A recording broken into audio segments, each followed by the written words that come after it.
마른 뼈들이 살아나다. 에스겔 37장 하나님을 믿는 분들은 거의 다 모르는 분들이 없을 정도로 유명한 말씀입니다. 바벨론의 포로로 잡혀온 이스라엘 백성들을 회복시키기 위해 미리 에스겔에게 소망의 한상을 보이는 장면이죠.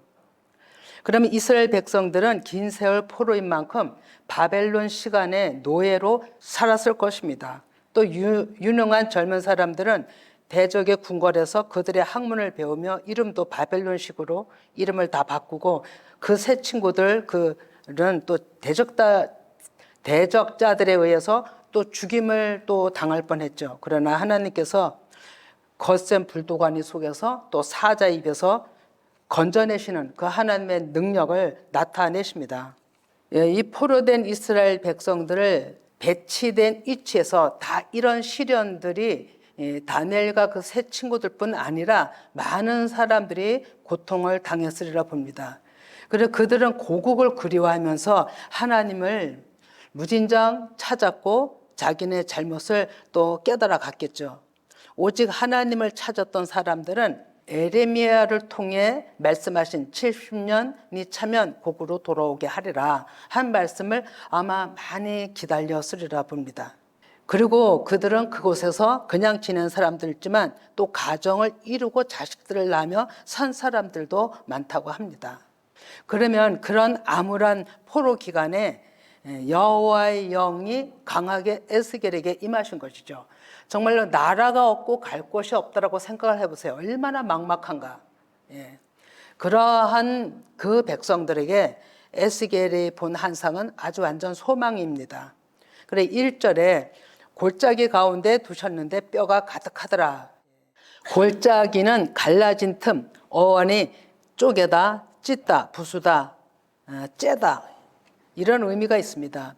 이스라엘 나라는 진정 다 부서졌고 그 백성들은 갈기갈기 찢어진 상태죠. 그러면 하나님의 영이 없는 육신의 몸을 마른 뼈로 보이신 것입니다. 그리고 2절에도 나를 그 뼈 사방으로 지나가게 하시기로 본즉 그 골짜기 지면에 뼈가 심이 많고 아주 말랐더라. 그 뼈 사방으로가 이것은 루아를 쓴 게 아니라 사비부. 이 뜻은 명사로 이웃, 주변이란 뜻을 갖고 있습니다. 이스라엘 사람들이 백성들이 흩어진 모습들입니다. 육신 생각으로 가득 찬 말씀이 없는 모습들을 마르뼈라고 얘기를 하는 겁니다. 그 골짜기에 뼈들이 있는데 힘이 많았다라고 이제 얘기를 하죠. 그래서 살았을 때 죽은 자들입니다. 하나님께서 이사야에게 말씀하신 대로 이사야 6장 11절에 보면 내가 이르되 어느 때까지니까 하였더니 주께서 말씀하시되 성읍들은 항폐하여 주민이 없으며 가옥들에는 사람이 없고 이 토지는 항폐하게 되며 여호와께서 사람들을 멀리 옮기셔서 이 땅 가운데에서 항폐한 곳이 많을 때까지니라. 이사야를 통해서도 이스라엘 백성들이 바벨론으로 온전히 쫓겨갈 것을 미리 얘기를 하신 겁니다. 이사야서한테도 완전히 먼 곳으로 옮겨져서 항폐해질 때까지 이게 마른 뼈 모습을 얘기하는 겁니다. 이스라엘 백성들을 향하여 예언하신 말씀대로 이스라엘 백성들은 그대로 된 것이죠. 하나님의 말씀은 이루시지 않는 게 없는 것입니다. 우리는 그 하나님 아버지 앞에 어떤 말도 할 수 없는 우리의 존재들입니다. 그 모양을 에스겔이 한상으로 보고 있는 것이죠. 이스라엘 백성들은 결국 말씀대로 패망하고 바벨론 먼 곳 북방 쪽으로 불려간 거죠. 이 먼 곳이라는 것은 하나님을 잃어버린 상태를 말합니다. 몸은 이곳에 있으되 마음이 다른 데 가 있으면 하나님을 잃어버린 상태입니다. 그것을 먼 곳이라고 얘기를 하는 거죠. 뼈가 힘이 많다는 것은 매우들하고 열렬한, 전적으로 부지런히 이런 사전 의미를 가지고 있거든요. 그런데 어원은 우두라고 부직갱이, 타다 남은 나무 이런 걸 뜻해요. 그러면 이 얘기는 하나님을 믿긴 믿는데 문자 안에 갇혀진 자를 얘기를 하는 거예요. 그래서 불은 좀 붙다 말았는데 안에 거를 못 보고 완전히 태워져야 하나님 앞에 산재물로 드려지는 건데 타다 마른 거예요. 거슬리기만 한 거예요. 이것이 육신에 있는 구조들을 얘기를 하는 겁니다. 그러니까 이스라엘 백성들이 심히 그런 자들이 하나님을 깊이 알지 못하고 문자로만 받고 율법 그 문자 안에서 갇혀서 열심히 믿었던 그 열심이 타다 남은 부직갱이고 타다 남은 나무예요. 에스겔 37장 3절에도 그가 내게 이르시되 인자야 이 뼈들이 능히 살 수 있겠느냐 하시기로 내가 대답하되 주 여호와여 주께서 아시나이다. 사람으로 본다면 어떻게 그 나라가 완전히 망가지고 패망하고 이스라엘 백성들이 다 붙들려간 데서 어떻게 살아오겠어요?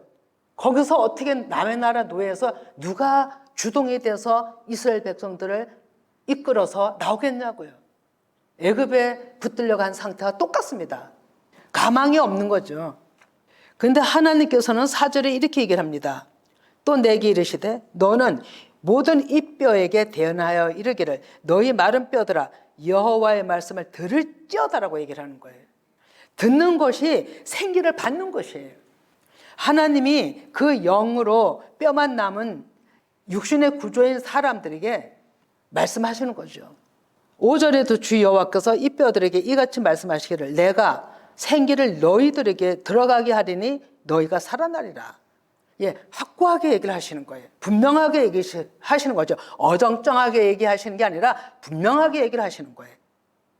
내가 생기를 너희들에게 들어가게 하리니. 아멘.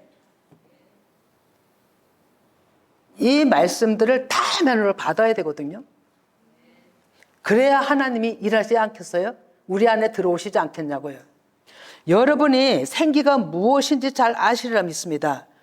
생기는 루아우 영, 하나님 곧 생명이에요. 내가 생기를 너희들에게 들어가게 하리니 하나님께서 재창조하시는 거예요.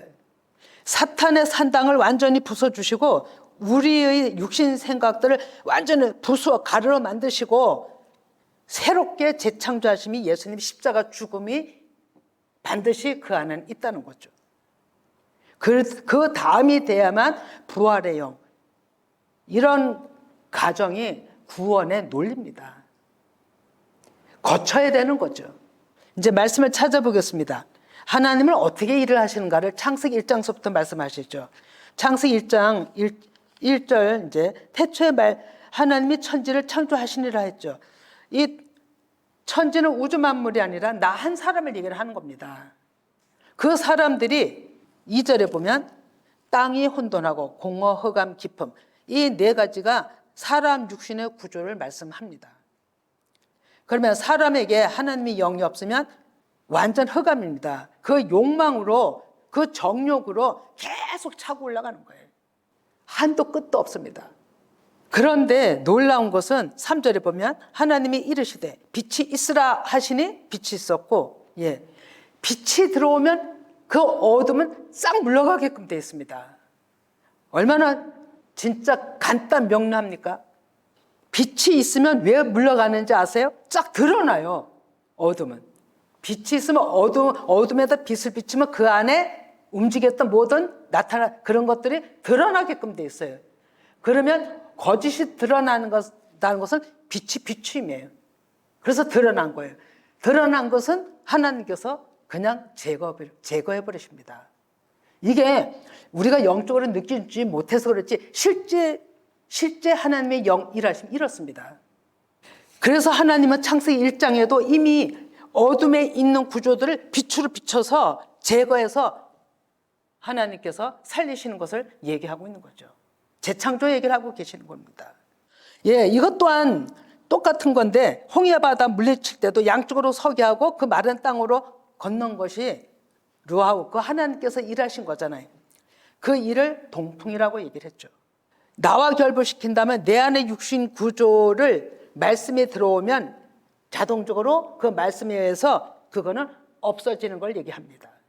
근데 하나님의 빛도 한없이 말씀이 우리 안에 깨닫게 되면 계속 들어오지만 이 어둠이라는 게 내 안에 육신 구조가 장난이 아닙니다. 가득 차 있기 때문에 없어져도 또 있고 없어져도 또 있고 그게 또 있는 것 같지만 계속 그런 무리들이 계속 있는 거예요. 그래서 또 물러가고 또 제거되고 또 빛 들어오고 물러가고 이 난리를 하는 겁니다.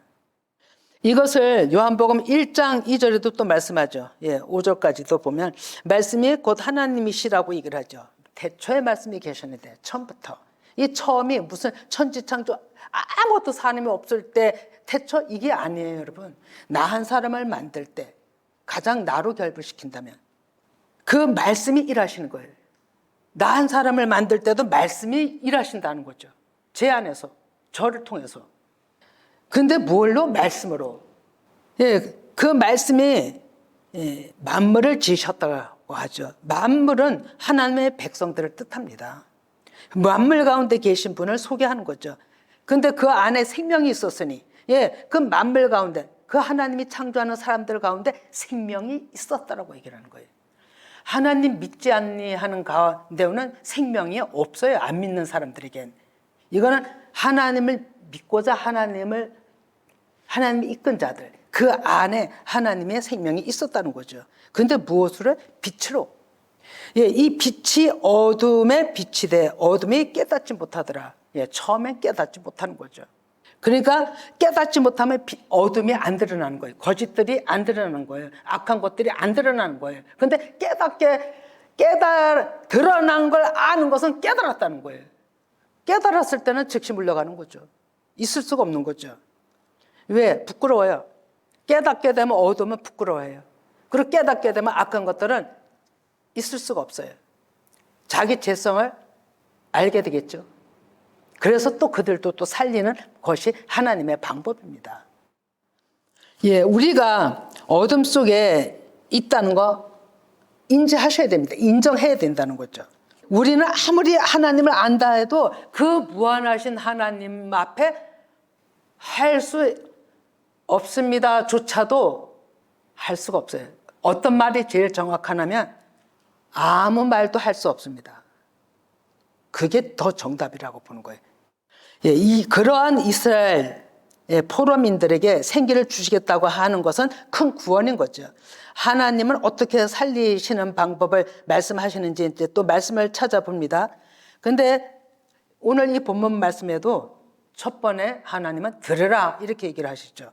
에스겔 37장 6절을 연여보면 너희 속에 힘줄을 두고 살을 입히고 가죽으로 덮고 너희 속에 생기를 넣으리니 너희가 살아나리라. 또 내가 여호와인 줄을 알리라 하셨다 하라. 이게 하나님의 방법이에요. 살리는 방법. 그러면 이 말씀을 좀 자세히 좀 살펴보겠습니다.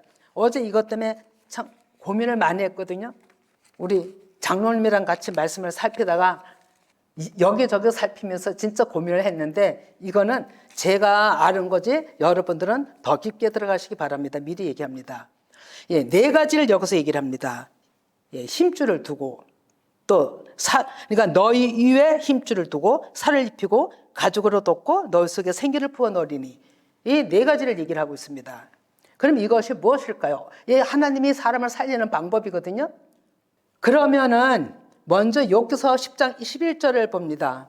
보면 피부와 살을 내게 입히시며 뼈와 힘줄로 나를 엮으시고 라고 말씀합니다. 근데 그 사전적인 의미를 찾아보니까 이 힘줄이 근육이에요. 사람의 근육. 그러면 너희 위에 힘줄을 두고 이런 얘기는 위로부터 주시는 하나님의 능력으로 뼈는 골격이죠. 그러면 뼈와 살 사이에 힘줄, 근육을 두고라는 것은 좌우로 흔들리지 아니하도록 믿음으로 그 중심으로 딱 붙잡아주는 전능자의 힘을 얘기를 하는 거예요. 그것이 스가랴 4장 6절에 보면 이는 힘으로도 되지 않냐고 능력으로도 되지 않냐고 오직 나의 영으로 되느니라. 하나님의 창조하심은 재창조하심은 오직 처음 날 때도 그렇지만 하나님만이 하실 수가 있는 겁니다. 그러면 거기에 살을 입히고라고 되어 있죠. 이 살은 말씀을 뜻하는 건 너무나도 잘 아시리라. 또 요한복음 6장 54절에 보면 내 살을 먹고 내 피를 마시는 자는 영생을 가졌고 마지막 날에 내가 그를 다시 살리리라. 예, 내 살은 예수 그리스도의 말씀, 하나님의 말씀을 뜻합니다. 그러면 입히고라는 얘기는 의의 옷을 계속 입어가는 겁니다. 제사장의 옷을 갖춰 나가는 겁니다. 예, 그러면 또 무엇이 있냐면 가죽으로 덮고, 예, 가죽으로 덮고는 창세기 3장 21절 보면 여러분들이 이해가 갈 겁니다. 여기 21절을 보면 여호와 하나님이 그 아담과 그의 아내를 위하여 가죽옷을 지어 입히시니라. 허물을 다 덮어. 무화과나무 잎을 했을 때 바짝바짝 말라서 수치가 다 드러났는데 가죽옷을 하나님이 입히시니까 허물이 다 가려졌어요. 수치가 가려진 거죠. 이런 걸 뜻하거든요. 그러면 가죽옷은 뭐냐면 예수님의 사랑을 뜻합니다. 그리고 그 전제 아래는 예수 그리스도의 십자가 죽음이 있으신 겁니다. 그걸로 우리들의 모든 사람의 허물을 덮어서, 이스라엘의 허물을 덮어서 가려주신다는 겁니다. 이것이 구원이에요, 여러분. 그리고 난 다음에야 네 가지, 마지막에 너희 속에 생기를 넣어주리니, 이것이 십자가 죽으심 후의 부활, 그 생명, 그 생기가 그때서야 하나님께서 부어주시는 겁니다. 이것을 예수님이 오셔서, 여기는 연이어서 썼지만 예수님이 이 일을 이루시기 위해서 3년 6개월 동안 제자들을 가리키고 많은 병자를 치유하고 또 십자가에 주고 또 3일 만에 후에 또 부활하시는, 그러고 나서 또 50일 있다 또 오순절에 생기를 부어주시는 이런 모든 절차들을 하나님이 다 하신 겁니다. 예언하는 데 있어의 말씀은 간단하게 에스겔에게 말씀을 하셨지만 이 과정은 그 많은 시간들이 필요했었고 예수님의 고난과 죽음이 있었고 부활이 있었던 거예요. 이렇게 너희들을 살겠다는 거예요. 그리고 에스겔 39장 29절에 또 한 번 더 보면 내가 다시는 내 얼굴을 그들에게 가리지 아니하리니, 예, 에레미야한테 얘기할 땐 내가 계속 얼굴을 가린다 하셨어요. 보지 않겠다 했어요. 진노, 분노, 대노로 너희들을 치겠다, 멸절시키겠다. 그 분함이 이런 말할 수 없는 진노함이 계셨던 거거든요. 그럼에도 불구하고 에레미야가 그런 것만 예언하게 한 게 아니라 돌아오면, 예, 돌이키면 내가 살리겠다고, 고국으로 돌아와서 회복시키겠다고 내 얘기를 하신 겁니다. 예. 그런데 이 에스겔 39장 29절에도 이제는 그들에게 가리지 아니하리니 이는 내가 내 영을 그들 이스라엘 족속에게 쏟아 부어 주겠다는 겁니다. 주 여호와의 말씀입니다. 예. 이런 말씀으로 에스겔에게 이 말씀을 하신 겁니다. 이 에스겔 37장 6절에 하신 겁니다. 그러면 에스겔 37장 7, 8절을 보겠습니다. 이에 내가 명령을 따라 대언하니 예언할 때에 소리가 나고 움직이며 이 뼈 저 뼈가 들어맞아 뼈들이 서로 연결되더라. 8절에도 내가 또 보니 그 뼈에 힘줄이 생기고 살이 오르며 그 이외에 가죽이 덮이나 그 속에 생기는 없더라. 예. 이 말씀 뜻도 움직임조차 상실한 이스라엘 백성들, 예, 소망이 없는 모습을 얘기를 한 겁니다. 이 말씀을 이루시기 위해서 에스겔에게 먼저 보이신 거고 그 사람의 형체들을 보는데 에스겔도 보니까 생기가 없는 겁니다. 그건 살았을 때 죽은 자들인 거예요. 이 때문에 이때의 상황뿐이 아니에요, 여러분. 오늘날에도 2000년 동안 넘도록 얼마나 많은 열방이 예수 그리스도를 믿어요. 근데 영이 없다면, 깨달음이 없다면 이와 똑같은 거예요. 근데 이렇게 지금 셋째 날이라고 영이 열리고 말씀이 열리는 때인데도 여전히 옛 구조에 갇혀 있다면 마른 뼈예요, 여러분. 정말로 불쌍한 겁니다. 에스겔 37장 9절에 또 내게 이르시되 인자야 너는 생기를 향하여 대언하라. 예, 오늘도 사람의 얘기가 아니고 하나님의 말씀을 전한다면 대언이에요, 여러분. 생기에 대언하여 이르기를 주 여호와께서 이같이 말씀하시기를 생기야 사방으로부터 와서 이 죽음을 당한 자에게 불어서 살아나게 하라 하셨다 하라. 아멘. 이에 내가 그 명령대로 대언하였더니 생기가 그들에게 들어가매 그들이 곧 살아나서 일어나 서는데 극히 큰 군대더라. 아멘. 예, 루아우 하나님의 영이 사방, 이 사방이 여기서 루아우거든요. 와서 영이 와서 그 죽음을 당한 나에게 불어서 살아나게 하시겠다는 거잖아요. 누구에게 지금도 이 시간 어떻게 일하실지는 모르겠어요. 강단 앞에서 제가 계속 기도하는 가운데 계속 생기를 부어 놓으신다는 말씀만 계속 반복하게 하시는 거예요.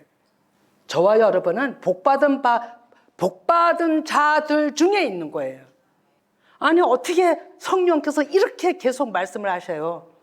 주신다고. 근데 이거를 못 받아 먹는다면 진짜 할 말이 없는 거죠.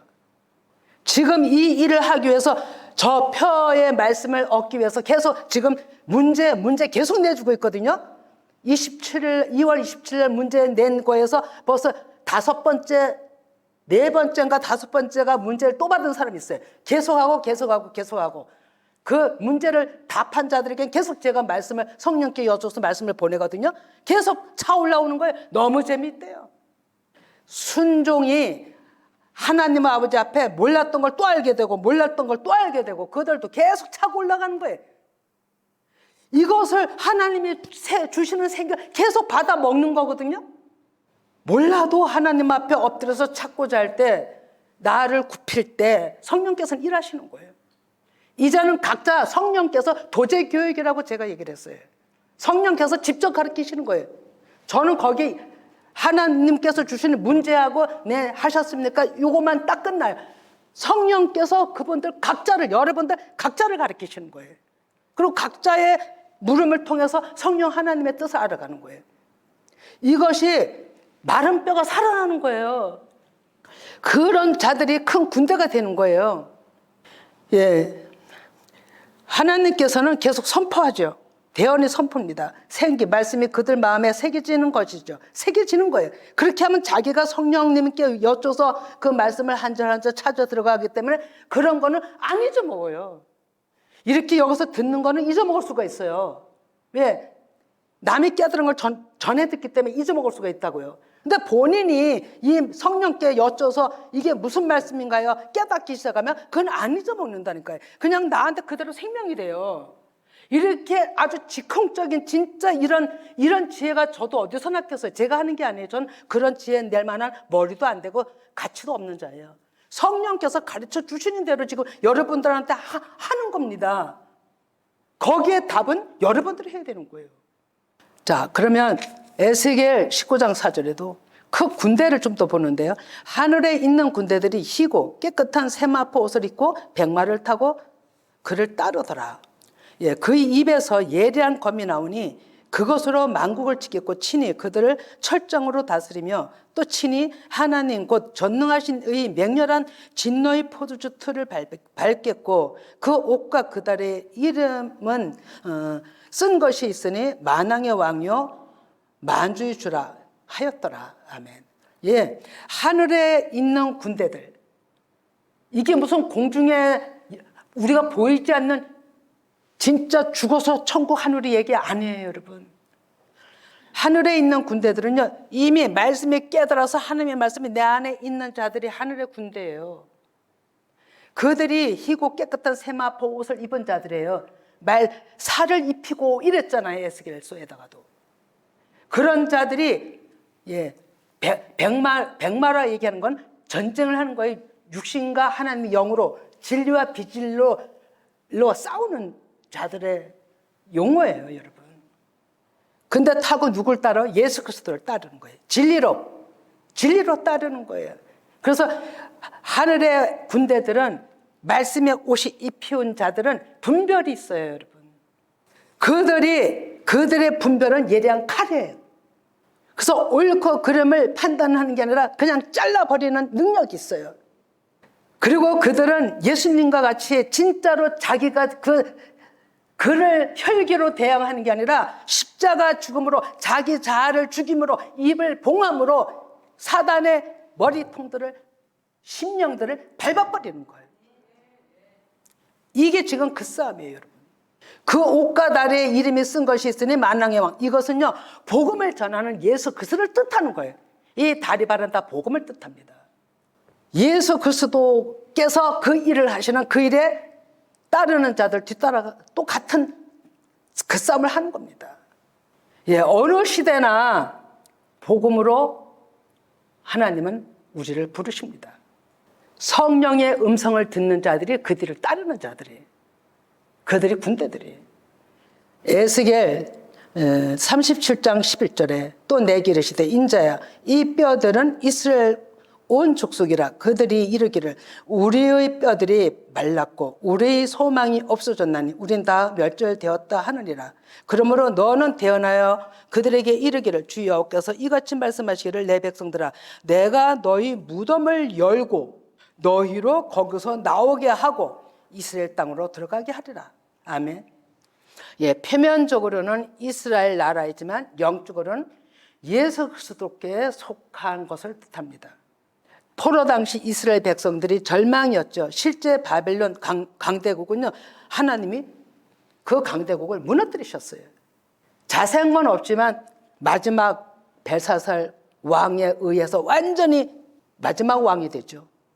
그리고 메데파사 고레스 왕으로 이스라엘 그 나라가 이기면서 그 고레스 왕으로 해서 이스라엘에 포로된 자들을 다 내보냅니다. 출애굽된 모세를 들여보냈지만 이때는 이방의 왕을 통해서 이스라엘 백성들을 포로에서 풀려나게 합니다. 하나님은 누구를 쓰시는가가 하나님은 우리는 예측할 수 없습니다. 하나님은 능치 못함이 없으시잖아요. 그것이 오직 영으로만 하신다 그러잖아요. 그 영이 말씀이에요, 여러분. 안타까운 것은 그렇게 생기를 부어주신다고 그렇게 무덤에서 나오라고 하는데도 깨닫지 못한다면, 이 소리를 듣는데도 깨닫지 못한다면, 이 소리에서 피해간다면 안타까운 거죠. 예수님이 심려하게 자신을 드러내 그 생기를 말씀하심이 요한복음 6장 33절이잖아요. 하나님의 떡은 하늘에서 내려 세상에 생명을 주시는 것이라. 세상이 온전치 못한 우리예요, 우리. 거기다가 생명의 떡을 주신다는 거예요. 생기를 주신다는 거예요. 예, 정욕과 탐욕으로 가득 채워진 우리들. 그리고 우리에게는 얼마나 열등감도 많고요. 시기 질투도 많고요. 사람이 한도 끝도 없어요. 그거 우리한테 다 있거든요. 그거 잘라내셔야 돼요. 근데 우리가 잘라낼 수 있는 게 아니라 빛이 오면, 말씀이 깨달아지면 저절로 그런 것들이 물러가는 거예요. 그 빛을 구해야 되는 거죠. 요한복음 6장 34, 35에도 그들이 와서 이르되 주여 이 떡을 항상 우리에게 주소서. 예수께서 이르시되 나는 생명의 떡이니 내게 오는 자는 결코 줄이지 아니할 터요 나를 믿는 자는 영원히 목마르지 아니하리라. 예, 나는 생명의 떡이니 내게 오는 자, 줄이지 않는다는 거예요. 넉넉하게 주신다는 거예요. 믿는 자는 영원히 목마르지 아니하리라.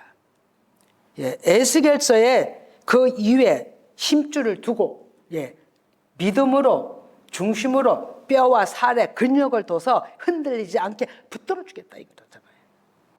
요한복음 6장 39절에도 나를 보내신 이 뜻은 내게 주신 자 중에 내가 하나도 잃어버리지 않냐고 마지막 날에 다시 살리는 이것이니라. 예, 마지막 예수님의 궁극적인 마지막 그 끝도 있겠으나 우리는 그거 모릅니다. 그러나 항상 나의 마지막을 보시면 됩니다. 나의 마지막. 내가 아무것도 할 수 없는 상태, 아무 말도 할 수 없는 상태가 마지막인 것이죠. 그때 다시 그것이 나에게 십자가 죽음, 그리고 다시 부활의 영, 그 생기가 들어오는 그런 축복인 거죠. 예, 요한복음 6장 63절에도 우리 너무나도 잘 아는 말씀, 제가 늘 하는 말씀인데 살리는 것은 영이니 육은 무익하니라. 내가 너에게 이른 말이 영이요 생명이라고 얘기를 하시죠. 예, 그 영, 그 말씀만이 우리에게 부활의 영이요 생명의 영이요 영원히 하나님과 함께하는 영이라니까요. 예, 예수님이 그러니까 하나님이 에스겔에게 약속하신 이 약속이 그때 당시도 얼마 안 가서 포로 70년 되면서 해방이 됐어요. 성취가 됐어요. 그러나 예수님이 오셨을 당시에도 또 암울한 시대였어요. 이때는 다니엘이 본 내짐승 가운데 맨 끝짐승 로마 시대를 얘기한 거거든요. 그걸 무섭다라고 다니엘도 얘기했는데 그 시대에 예수님이 오셨던 거예요. 그 억박 속에 이스라엘 백성들 가운데 예수님이 빛으로 오셨던 거죠. 그런데 그 시대에 오셨기 때문에 사람들이 알지 못했다 이렇게 얘기를 하는 거죠. 그런데 예수님께서는 말씀하죠. 그들에게도 무덤에서 나오라고. 예, 그건 조금 이따 읽고요. 에스겔 37장 14절에 보면 내가 또 내 영을 너희 속에 두어 너희가 살아나게 하고 내가 또 너희를 너희 고국 땅에 두리니. 예, 이 말씀은 또 무슨 말씀입니까? 우리 고국하면 무조건 이스라엘만 생각하잖아요. 보이는 이스라엘. 예, 우리도 또 다른 데 가 있으면 고국, 한국 뭐 이렇게 또 얘기할 거 아니에요? 그런데 정리하면 영으로 보면 이 말씀은 새겨진 자들, 고국 땅에 두리라 하신 것은 그 영의 말씀이 새겨진 자들이 그 안에서 하나님의 성전으로 회복되는 걸 얘기하는 거예요. 표면적으로는 이스라엘이지만 내 안의 성전이 회복되는 거예요. 교회가 회복되는 겁니다. 그것이 고국 땅인 거예요. 에레미야 31장 33절에 그러나 그날 후에 내가 이스라엘 집과 맺은 언약은 이러하니 곧 내가 나의 법을 그들의 속에 두며 그들의 마음에 기록하여 나는 그들의 하나님이 되고 그들은 내 백성이 될 것이라. 여호와의 말이니라. 예, 하나님께서도 우리 마음에 기록하신다고 되어 있어요. 기록하면 없어지지 않잖아요. 기록하지 않고 듣기만 하면 유전으로 말이 바꿔질 수도 있잖아요. 그죠? 그런데 기록은 정확해요. 그래서 하나님께서도 기록하리라 하시는 거예요. 정확하게. 유전적으로 변질되지 않게. 그런 자들에게 나는 그들의 하나님이 되고 그들은 내 백성이 된다는 거예요.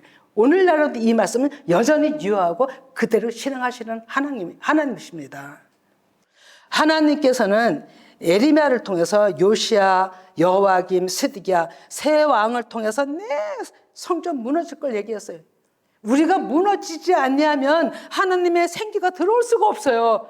옛 것이 잠깐만 없어져야 새 것 들어옵니다. 예, 집안 청소도 잘해야 새 것이 들어옵니다, 여러분. 집안 청소 캐캐 묵은 거 놔두면 들어오고 싶어도 하나님 못 들어옵니다. 그거 다 표면적인 거예요, 여러분. 그것도. 그래서 옛 것 잘 버리는 사람이 새 것 잘 받아들입니다. 그렇다고 돈을 투자해서 옛 것 버리고 새 것 막 돈 투자해서 새로 해놓으라는 얘기는 아닙니다.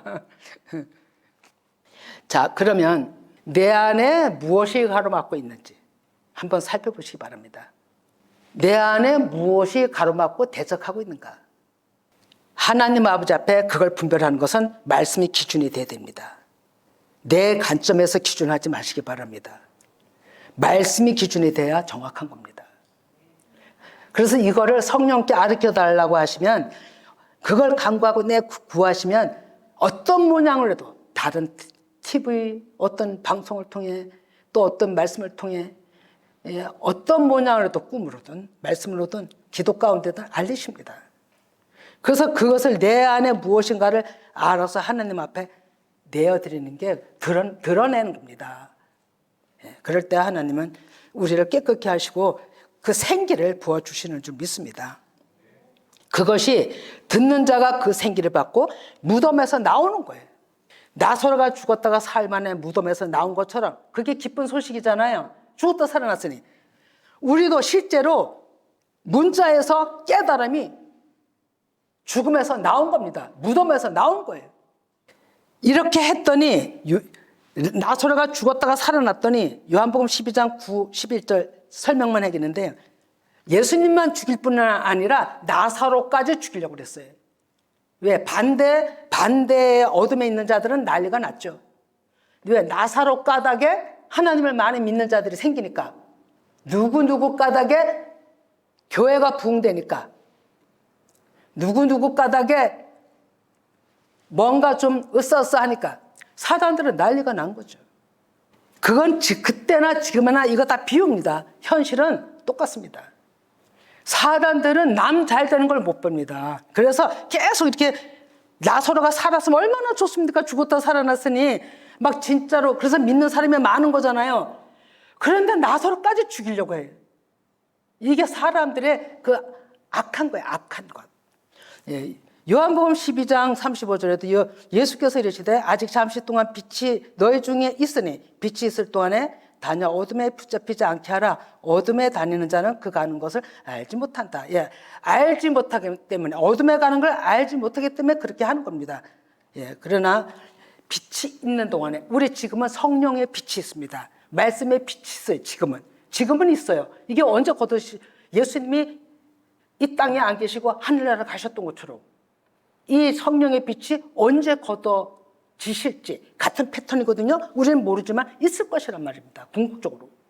이제 끝으로 요한복음 5장 25절에 같이 읽어봅니다. 이것은 시작. 진실로 진실로 너에게 이르노니 죽은 자들이 하나님의 아들의 음성을 들을 때가 오나니 곧 이때라. 듣는 자는 살아나리라. 아멘. 예. 듣는 자는 살아나는 겁니다. 우리 모두가 듣는 자 되시길 바라고 어둠에서 나오는 자 되시길 정말로 간절히 축원드립니다.